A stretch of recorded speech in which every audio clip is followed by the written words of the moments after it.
Assalamualaikum warahmatullahi wabarakatuh.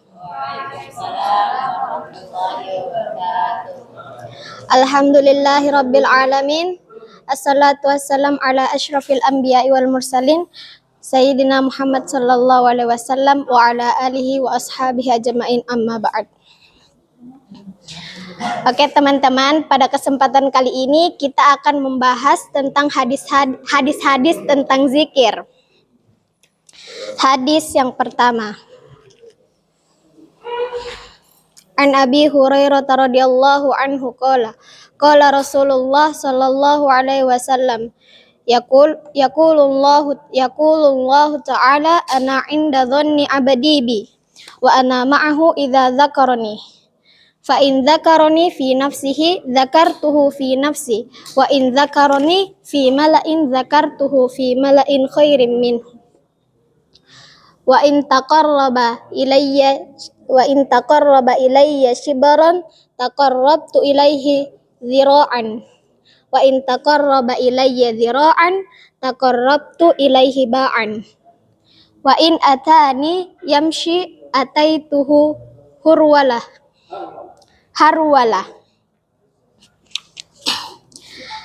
Dari Sayyidina Abu Hurairah radhiyallahu anhu, baginda Rasulullah sallallahu alaihi wasallam bersabda, Allah Subhanahu wa taala berfirman, Aku sebagaimana sangkaan hambaku kepadaku, aku bersamanya jika ia menyebutku.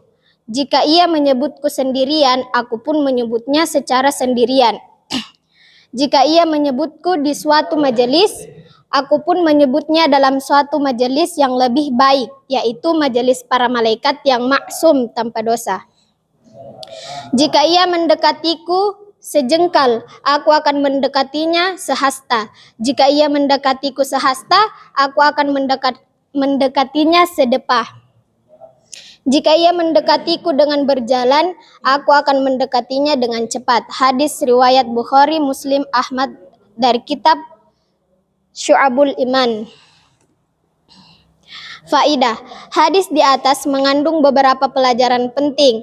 Yang pertama, perlakuan Allah Subhanahu wa taala kepada hambanya adalah sebagaimana sangkaan hamba tersebut kepada Allah Subhanahu wa taala. Maksudnya agar setiap orang selalu mengharap rahmat Allah Subhanahu wa taala dan jarang berputus asa. Kita mengakui bahwa kita adalah orang-orang berdosa yang layak disiksa. Meskipun demikian, kita jangan berputus asa dari rahmatnya. Apa sulitnya bagi Allah Subhanahu wa taala yang Maha Pengasih mengampuni dosa-dosa hambanya. Allah Subhanahu wa taala menjelaskan dalam firman-Nya, Innallaha la a'udzu billahi minasyaitonir rajim. Innallaha la yaghfiru ay yushraka bihi wa yaghfiru ma duna dzalika liman yasha. Sesungguhnya Allah tidak akan mengampuni dosa syirik kepadanya dan mengampuni segala dosa yang selain dari syirik. Itu bagi siapa yang dikehendakinya. Dalam Quran surah An-Nisa ayat 48. Oleh sebab itu, para ulama menyatakan bahwa iman adalah antara harap dan takut kepada Allah Subhanahu wa taala. Suatu ketika baginda Nabi sallallahu alaihi wasallam mendatangi seorang pemuda yang sedang menghadapi sakratul maut. Ketika beliau menanyakan keadaannya, pemuda itu menjawab, "Ya Rasulullah, saya selalu mengharap rahmat Allah Subhanahu wa taala dan takut atas dosa-dosa saya." Beliau bersabda, apabila rasa harap dan takut pada diri seseorang dalam keadaan seperti ini, maka pasti Allah Subhanahu wa taala akan memberikan apa yang ia harapkan dan menyelamatkannya dari apa yang ia takutkan. Dari kitab Jam'ul Fawaid.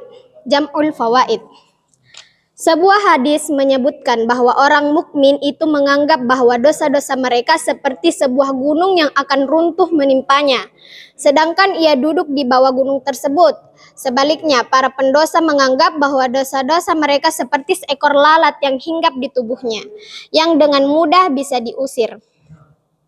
Ia meremehkan dosa-dosanya, oleh sebab itu kita hendaknya selalu mengharap rahmat Allah Subhanahu wa taala dan takut kepadanya karena dosa-dosa kita.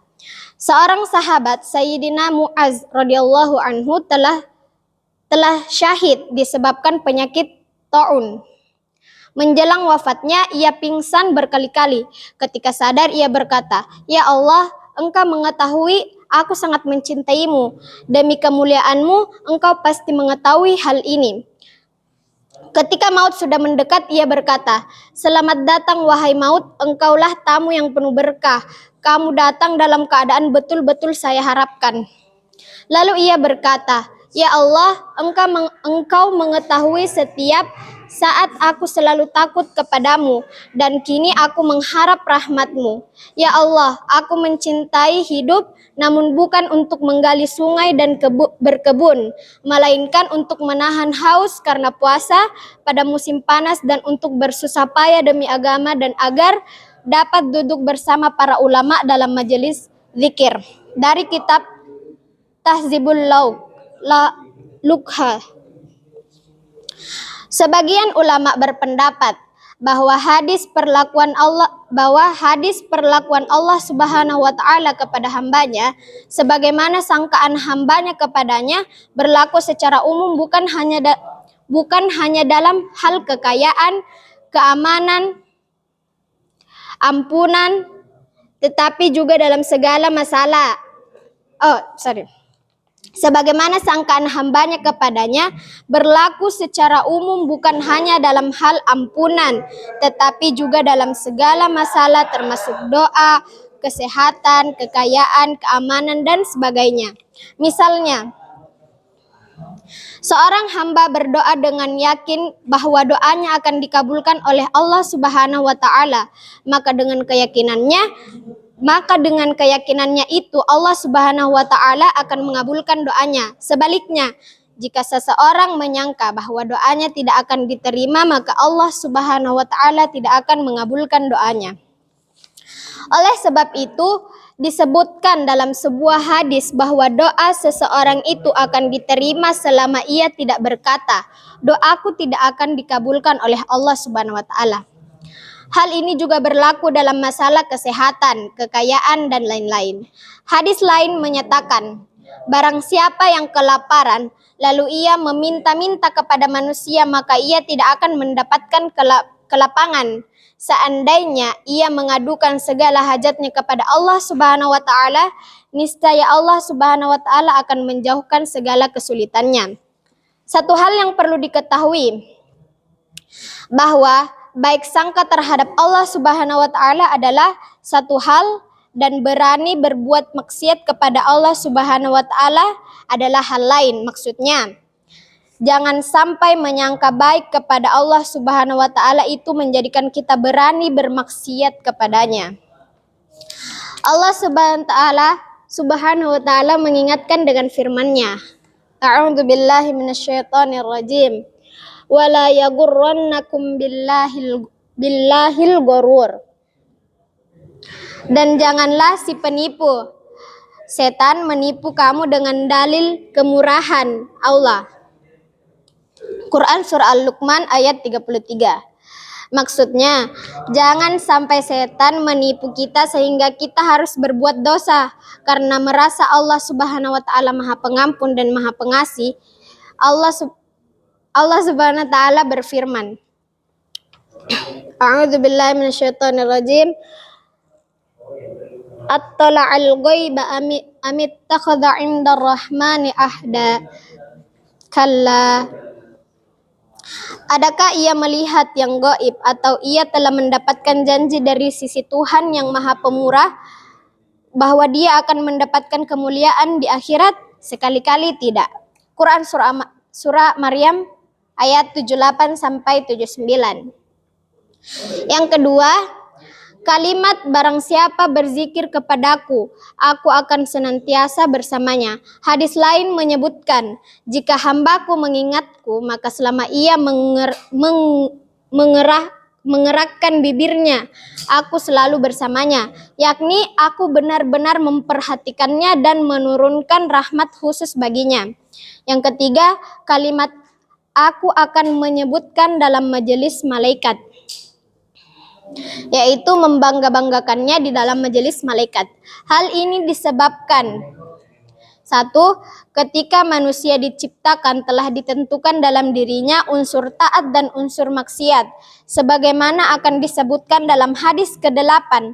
Dalam keadaan demikian, maka ketaatan manusia patut dibanggakan. Yang kedua, ketika manusia diciptakan, para malaikat bertanya kepada Allah Subhanahu wa taala, "Apakah engkau akan menciptakan makhluk yang akan berbuat kerusakan dan pertumpahan darah di muka bumi ini, padahal kami senantiasa bertasbih dan memujimu?" Karena di dalam diri manusia ada sifat merusak, sedangkan dalam diri malaikat tidak ada unsur tersebut.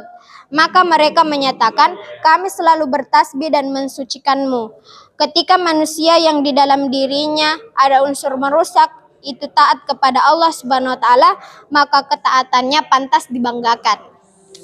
Yang ketiga, ibadah manusia itu lebih menakjubkan daripada ibadah malaikat. Sebab manusia beribadah tanpa musyahadah, menyaksikan langsung alam akhirat. Sedangkan malaikat beribadah kepada Allah Subhanahu wa taala dengan musyahadah. Itulah yang dimaksud dengan firman Allah Subhanahu wa taala, "Jika manusia melihat surga atau neraka, tentu mereka lebih taat lagi." Dengan demikian, patutlah Allah Subhanahu wa taala sangat memuji dan membanggakan mereka yang beribadah dan selalu menyebutkannya di hadapan para malaikat. Yang keempat, maksud dari Allah mendekat dan seterusnya adalah sejauh mana hamba berusaha menaati Allah Subhanahu wa taala, maka sejauh itu pula rahmat Allah Subhanahu wa taala akan datang kepadanya dengan lebih cepat daripada usahanya itu. Kini terserah kepada setiap orang. Jika mereka menginginkan rahmat dan karunia Allah Subhanahu wa taala tercurah kepada mereka, maka hendaknya mereka sendiri menuju dan mendekatkan diri kepada Allah Subhanahu wa taala. Yang kelima, disebutkan dalam hadis ini bahwa jamaah malaikat lebih baik daripada orang-orang yang berzikir. Padahal sudah masyhur bahwa manusia adalah makhluk yang termulia.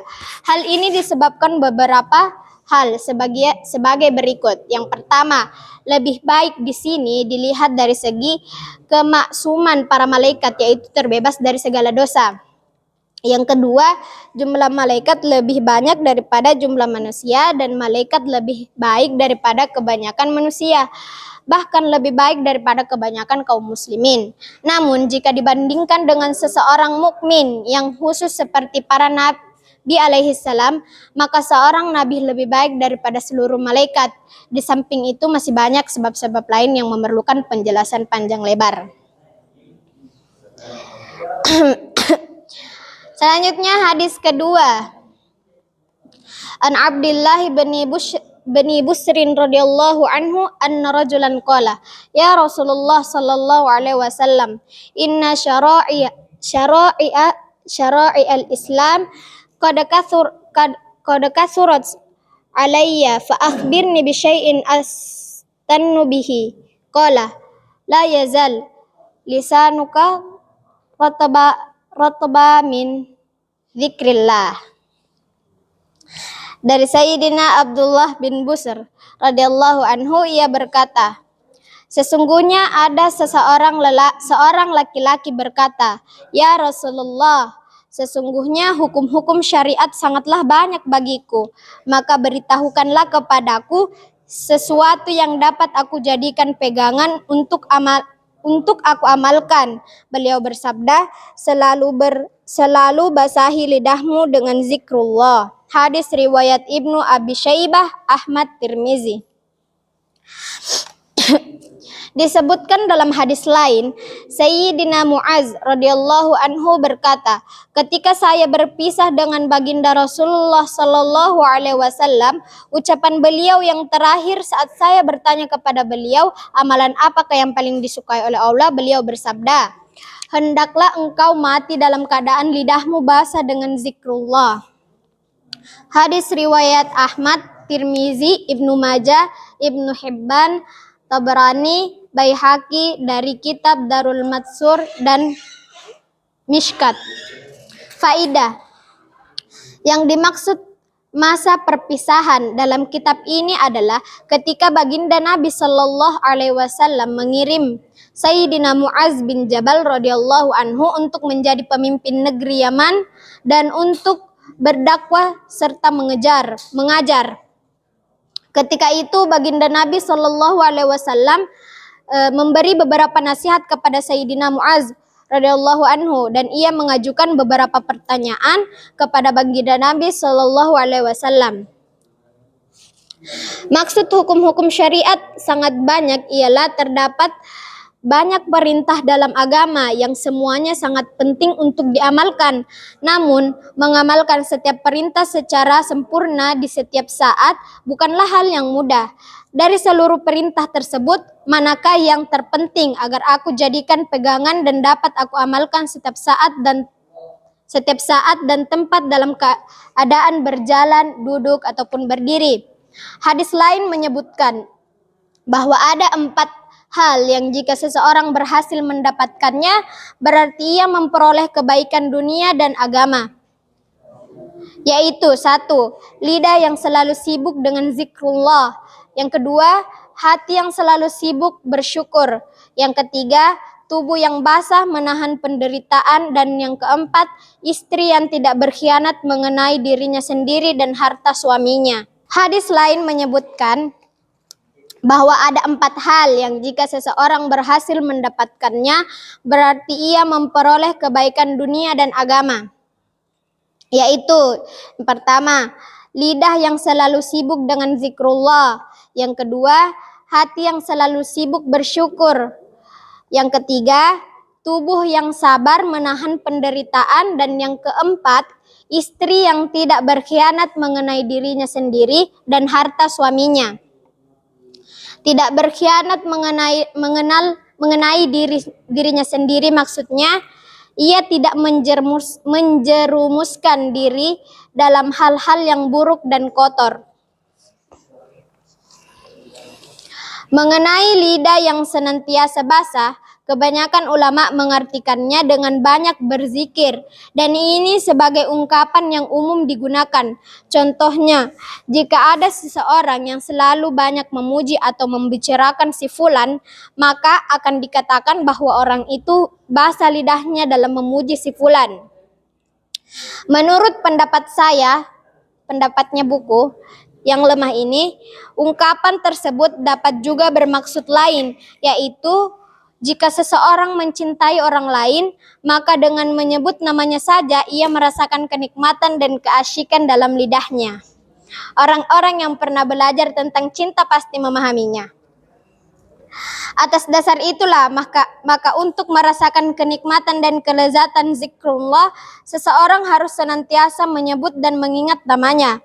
Saya sering melihat orang-orang tua kami yang berzikir dengan suara keras, maka kelezatannya dapat dirasakan juga oleh orang-orang yang ada di sekitarnya. Tetapi hal itu hanya didapatkan apabila hati sibuk dengan mencintai dan lidah sibuk dengan menyebut namanya dan sebanyak-banyaknya.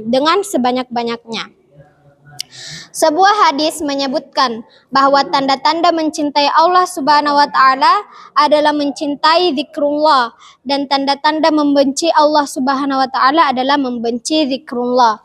Sayyidina Abu Darda radhiyallahu anhu berkata, barang siapa lidahnya selalu berzikir, maka ia akan masuk surga dengan tersenyum.